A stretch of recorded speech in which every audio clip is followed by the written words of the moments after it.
Assalamualaikum warahmatullahi wabarakatuh. Perkenalkan nama saya Glenn Timotius Fernando Tapia dengan NIM terakhir 072 dari kelas A.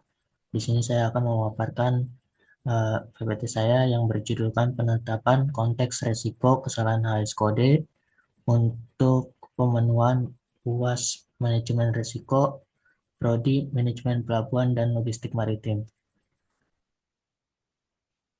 Untuk latar belakangnya, proses penetapan HSCode dalam kegiatan impor masih menghadapi kendala seperti perbedaan interpretasi klasifikasi barang, ketidaklengkapan dokumen teknis, serta kurangnya pemahaman karakteristik barang secara menyeluruh. Kondisi ini berpotensi menimbulkan kesalahan klasifikasi, koreksi kepabeanan, dan penetapan jalur pemeriksaan yang lebih ketat.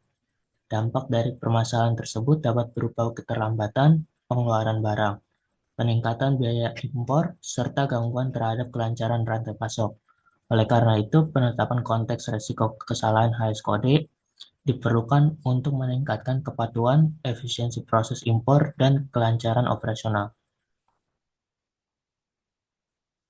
Dalam konteks risikonya sendiri, kegiatan impor barang memiliki risiko pada tahap penetapan HS kode karena karakteristik barang yang dapat memiliki lebih dari satu klasifikasi. Kesalahan dalam penentuan HS kode ini berpotensi mempengaruhi tarif bea masuk sendiri dari jalur pemeriksaan kepabeanan serta waktu pengeluaran barang. Risiko ini terjadi pada tahap awal proses impor dan berdampak langsung terhadap kelancaran operasional perusahaan. Untuk tujuan penetapan konteks risikonya itu untuk mengidentifikasi dan memahami risiko kesalahan penetapan HS kode dalam proses impor. Dengan penetapan konteks yang jelas, diharapkan proses klasifikasi barang dapat dilakukan secara lebih akurat sehingga meminimalkan koreksi kepabeanan, keterlambatan pengeluaran barang, dan peningkatan biaya impor. Untuk ruang lingkup analisis ini difokuskan pada proses impor barang mulai dari identifikasi spesifikasi teknis hingga pemeriksaan kepabeanan.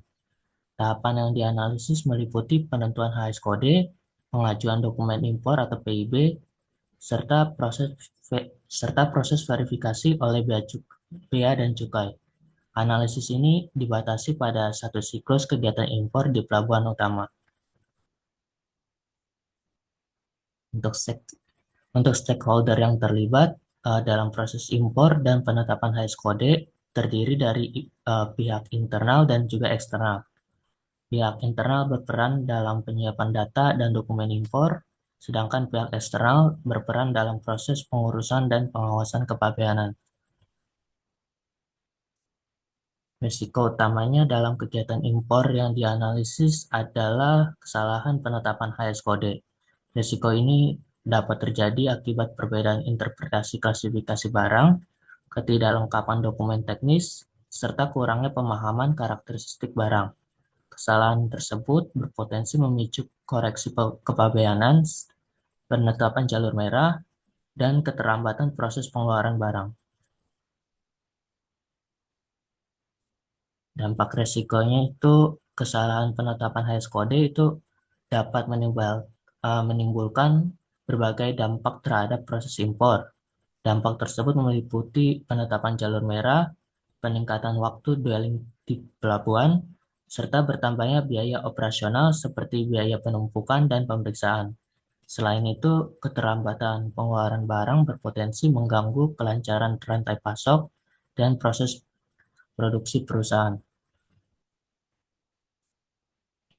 Sebagai kesimpulan, penetapan HS kode merupakan tahap krusial dalam proses impor karena menentukan tarif dan jalur pemeriksaan kepabeanan. Kesalahan klasifikasi HS kode dapat menimbulkan dampak signifikan berupa keterlambatan, peningkatan biaya, serta gangguan terhadap kelancaran operasional. Oleh karena itu, penetapan konteks risiko yang jelas diperlukan sebagai dasar pengendalian risiko dalam kegiatan impor. Sekian pemaparan presentasi dari saya Glenn Timotius, izin pamit undur diri. Assalamualaikum warahmatullahi wabarakatuh.